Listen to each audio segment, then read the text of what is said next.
Hello everyone. You may have thought this was a classic Field episode, the hit construction podcast covering Universal Studios UK. Where are the chairs? Where's the picnic basket? Where's Marcus?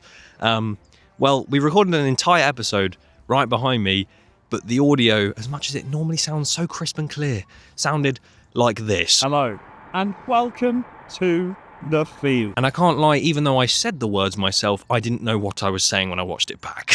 So here I am, once again, just by myself, doing another construction update. There will be a Field episode coming soon. Bless his soul, Marcus did try very hard to get the audio sorted. It just sounded really, really distorted every time I tried to listen to it. So a big shout out to him for trying to get that sorted. But yeah, we're back at the Field once again for another update.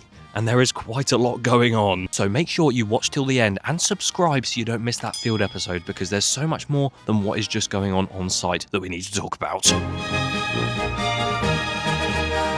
But yeah, as you could tell from that intro and from me standing here, we're in a different location. And we'll explain fully why on that episode, but I'll show you mostly why that's happened right now. Whoa! And the reason we'd moved places is because, as you can see, the public footpath has been closed off. I'm trying to keep out of the way because obviously there is a house right there. But yeah, look, right here. Emergency temporary prohibition. Why can't I just speak English? Prohibition of traffic on Stuart B footpath numbers 1 and 2, which I believe, as you can see, FP1, FP2. Not free practice in Formula 1, just public footpath. It says it will be temporarily closed here of the 28th of January. And until the proposed works are completed, no person shall proceed on foot along public footpaths 1 and 2. So literally that means this public footpath is supposed to be closed from the 28th, but it's like the 20th or something now. So they have closed it slightly earlier. So yeah, the Field will no longer take place in this location that it always did. Cue sad montage. I'm here with Marcus, of course. Hello, Daniel. Hello. Welcome to the Field. Maybe we just go. Maybe we walk off into the distance.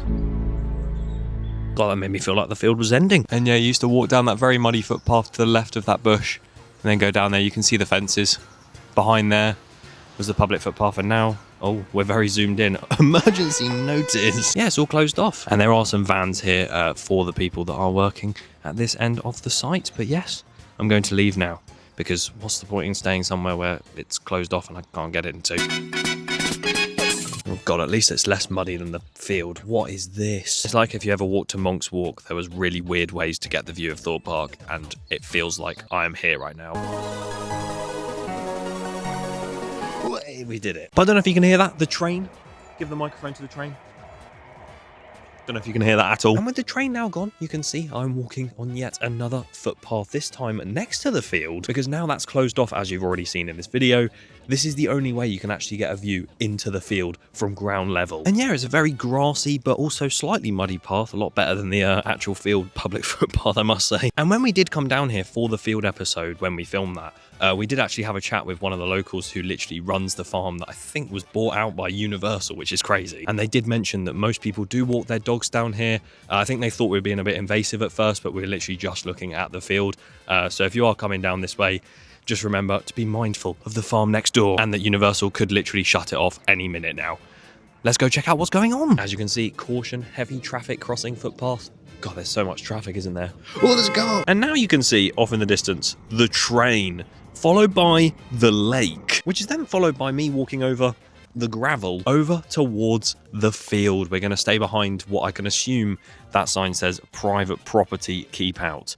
Although it's been a bit wrecked, proper keep O. We're going to stay on this footpath and behind that sign, because Universal, we're not trespassing, I promise. We're just trying to get a closer look. If you've seen the map already that I put up right now, we are in this corner of the Field, and just over there, you can see a pile of mud followed by behind a fence, which is where we used to record the Field episodes and walk down the public footpath all the way along it. As we've already seen, that is now closed off. But I actually think that this view really puts into perspective just how big this Field is. And it goes round the corner to the right as well. It is absolutely huge, and just standing here gets me even more excited for when this thing gets built and fully opens to the public in 5 years. I believe there might actually be some work going on there today. You can see some like white flags over there, also behind the sort of mound, because obviously this is on like a little bit of a hillside. Look at my hand. Oh, I could actually see a couple workers and a couple vans over that way as well. But yeah, some flags, white flags, and the field's so open. Although there are some workers off in the distance that way on a separate field working that Universal have also bought. So there's work going on everywhere, and there's good reason for them doing stuff on that field. But yeah, I don't know whether this area is going to be closed off, whether we will actually be able to stand here in a year or two, or even in a week, or even a day. But with them shutting off that public footpath and also the one that you can see very far off in the distance, where are we? Oh god, it's so far away. Is it that opening there? You see that opening? Let's zoom in. Look at the quality on this. Oh, such good quality. With them closing off that public footpath, I wouldn't be surprised if they do try and close the footpath that I'm standing on right now, although that doesn't run through the site, rather next to it. So we might get lucky. We might be able to stand here for many, many years to come. Although I'm not going to get my hopes up, because I thought we'd be able to go down there at least, and it's completely blocked off. Let's go and check out another area. So we're actually back on Manor Road, and once again I'm in the woodlands because it's way too loud on that road. Although typical when I'm in the woodlands it's quite quiet, and then as soon as I go out there it's every single person coming down the road like. But I'm actually in a different location because behind those trees is the actual main field, but they have also purchased this field here because they're going to turn it into some massive rectangle.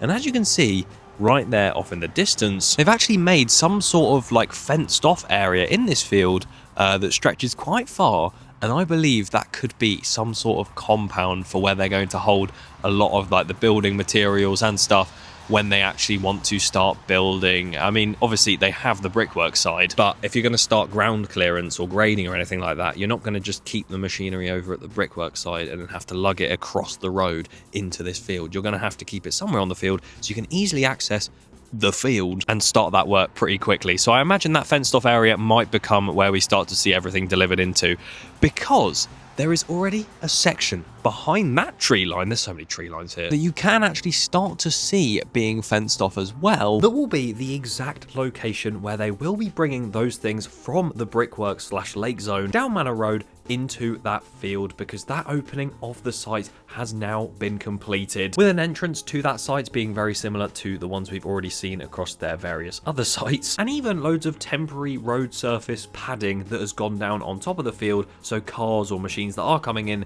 don't get stuck in the very thick mud. Part of Manor Road now has temporary traffic lights at that turn-in for the site, and there was huge extraction lorries working on the road and everything like that when I visited, meaning I didn't want to go down there and film much because, well, I don't want to get in their way and it would be very, very loud. But through the trees and via aerial footage, you can see them moving in certain diggers and also just loads of different cars into that area, which has been padded quite a considerable amount, and I imagine more of that will go in soon as well, because there are stacks of it in the lake zone, in which there is also loads of Harris fencing which is being used all around that site like we've seen throughout the entire episode. So it'll be interesting to see what bits they cordon off next and what they do next on that field, because yes, it's only been a week since it was approved via the special development order, and it will take a little while for it to get up and running, but to see progress happening this quickly is a very telling sign that Universal are not messing about. And now construction has officially started, I cannot wait to see when ground finally breaks, which technically it has because they did borehole testing, but you get what I mean. Thank you so much for watching this Universal Studios UK construction update episode 2. If you want to see more in the future, then be sure to subscribe, not only for this series but also for the field, which will return soon. Hopefully when the audio's working. It's going to be a very busy few months on site at Universal Studios UK. Goodbye.